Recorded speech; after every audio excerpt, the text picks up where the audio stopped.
बिस्मिल्लाहिर्रहमानिर्रहीम। मोहतरम सेनेटर शिबली फराब साहब, मोहतरम बाबर आवान साहब, मिनिस्टर्स एंड पार्लियामेंटेरियंस और मिनिस्ट्रीज़ के अफराद, ख़वातीन व हज़रात, अस्सलाम वालेकुम।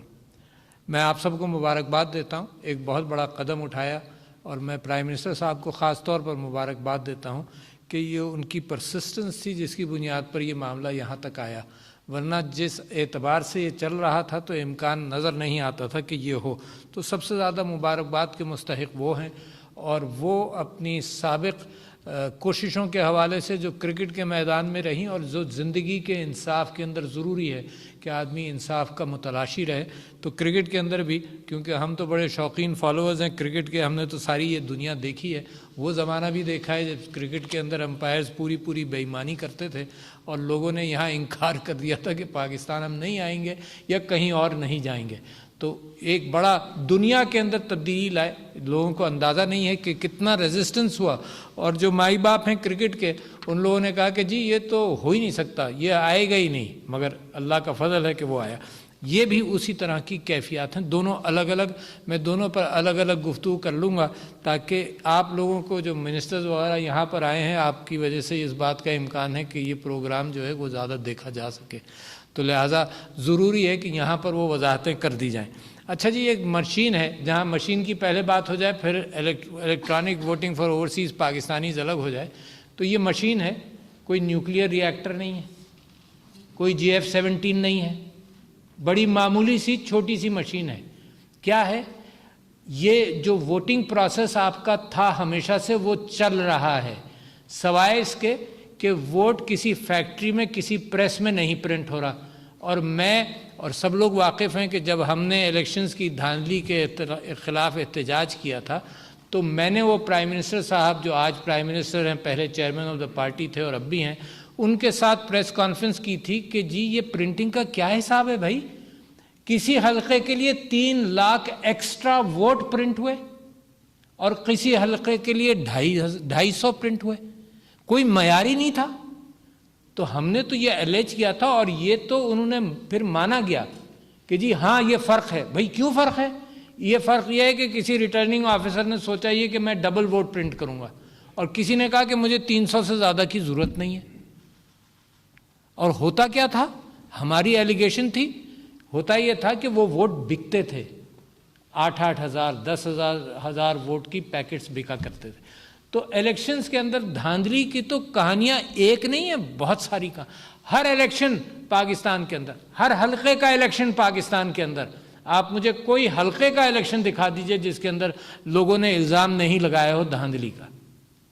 अच्छा जी, अब उसको ठीक करने जाएं तो पहले तो इसका सिंपल सिस्टम ये समझ लीजिए कि बजाय इसके कि वोट प्रिंट हो किसी फैक्ट्री में और वो ट्रांसपोर्ट हो और उसके ऊपर फौज का गार्ड लगे और आकर वो जी सील दिया जाए, जिसके अंदर इतना गड़बड़ कि मेरे 2013 के इलेक्शन में प्रिसाइडिंग ऑफिसर्स, वोट और बैलेट बॉक्सेस सब गायब हो गए। और ये फिर ये भी होता रहता है। तो वहाँ पर वोट प्रिंट होगा, सुन लें, छोटा सा प्रिंटर है। प्रिंटर आप सब लोगों के आजकल जो कंप्यूटर्स के साथ लिटरेट हैं, हर एक के घर में, वो प्रिंट करेगा वोट प्रिंट होगा और आपके हाथ में आएगा। मैं वोटर हूं, मेरे हाथ में वोट आ जाएगा। क्या धांधली का इम्कान है? अगर मेरा वोट सही नहीं प्रिंट हुआ तो मैं वहीं शोर मचाऊंगा कि भाई क्या गलत प्रिंट किया, मैंने तो किसी और को दिया था, ये क्या प्रिंट हो गया। तो the process is the same. क्या रेजिस्टेंस किस बात पर है? भाई वोट प्रिंट होकर आपके हाथ में आ गया, आपने उसको मोड़कर डिब्बे में डाल दिया, दैट्स इट। अच्छा, उसके बाद इजाफा क्या है? सिर्फ इजाफा यह है कि जैसे दुकानों में चोरी होती है या बाजारों में चोरी होती है तो आपने कैमराज लगा लिए, या इंसिडेंट्स होते हैं जिनसी ज्यादती के तो आपने DNA का टेस्ट कर लिया।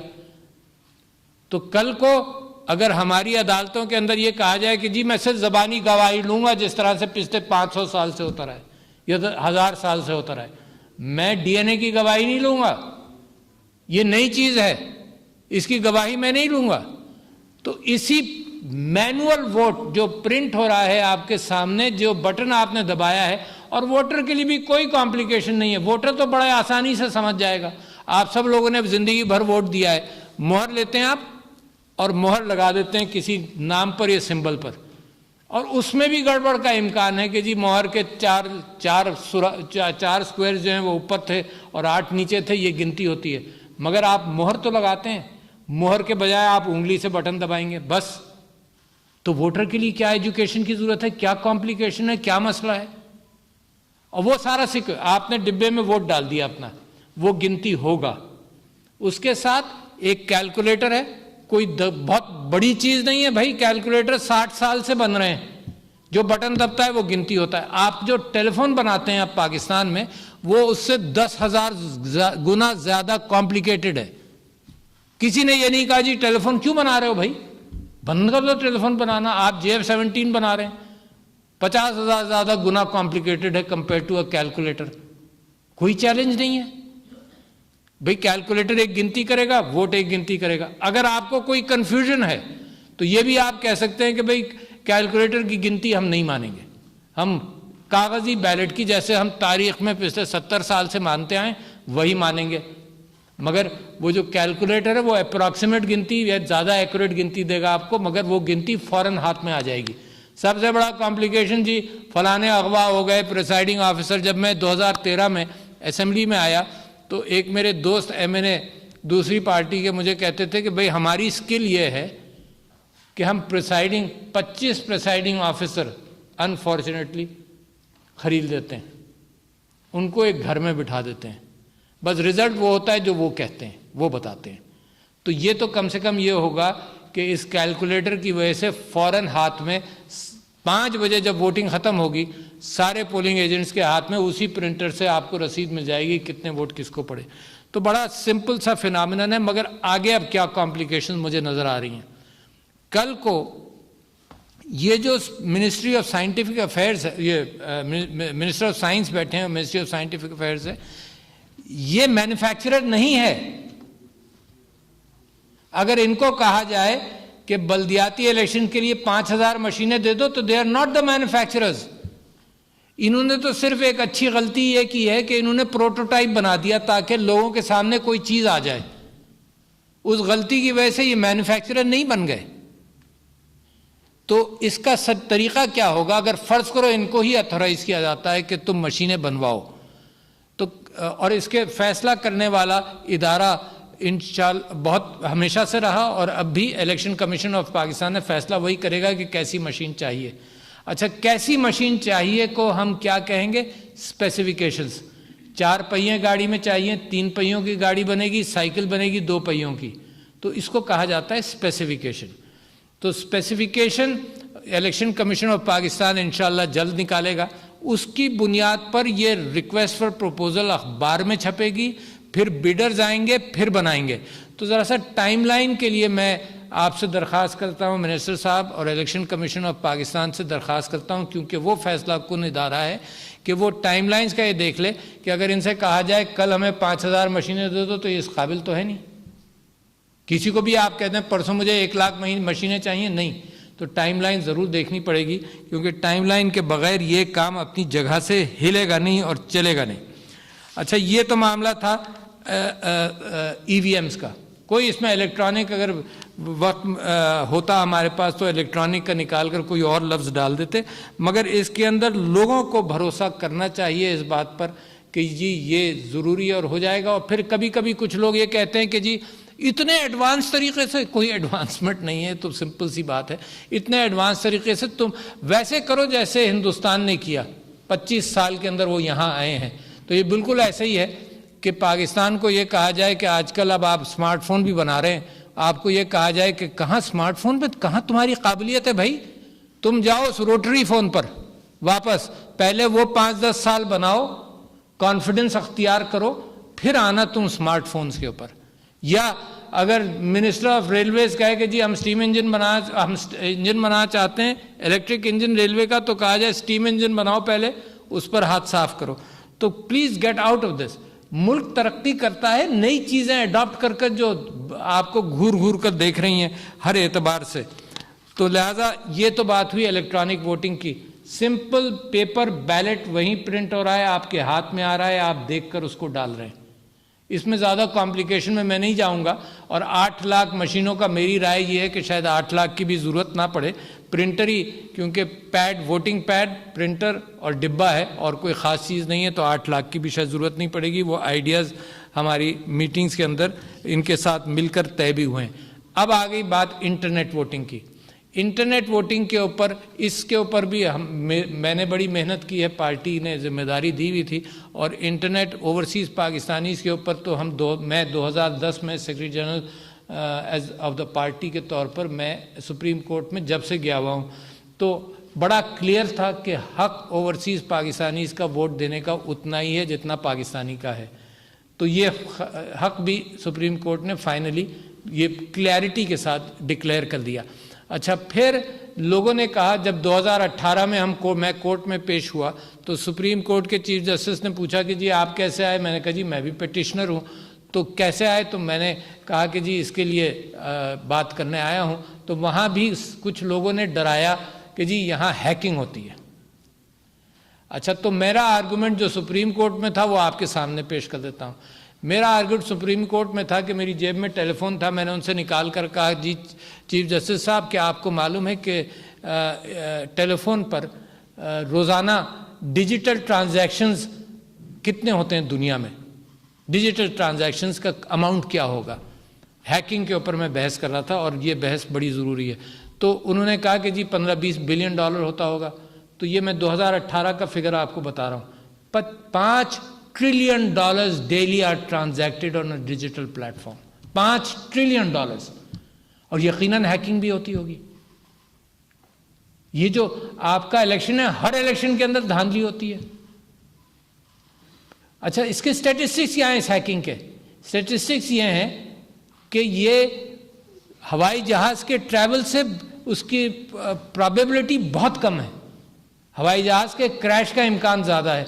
यहाँ कोई फर्द है जो ये कहता हो कि जी मैं जहाज़ पर ट्रैवल नहीं करूँगा क्योंकि क्रैश कर जाएगा? The probability of hacking is far less अगर सही तरह से कोई चीज़ प्लान कर ली जाए। लिहाजा ये इशू भी इंशाअल्लाह, और इसमें दुनिया में मैं प्रेडिक्ट कर रहा हूं आपके सामने। देखो, जिक्र करते रहो कि पाकिस्तान तरक्की कर रहा है। अरे पाकिस्तान तरक्की जब करेगा जब आप इनोवेटिव काम करेंगे, दुनिया से आगे निकलेंगे। और जो हमको नसीहत करें कि दुनिया के पीछे चलते रहो और 20-30 साल पीछे चलो, that is not a service to Pakistan. The future of opinion taking in the form of voting etcetera, the मुस्तकबिल है कि लोग ट्रैवल नहीं करेंगे, लोग घर बैठकर करेंगे। ये भी बहस की हमने, ये 8 साल से बहस चल रही है पार्लियामेंट के अंदर भी, मैं कर हम क्लैरिटी के साथ निकल गए। देखें, मुझे डिसअपॉइंटमेंट ये होता है कि वही बहस कोई और खोल देता है। फिर ये बहस खोल दी कि जी वहाँ फिजिकल वोटिंग क्यों नहीं कर सकते एम्बेसीज में।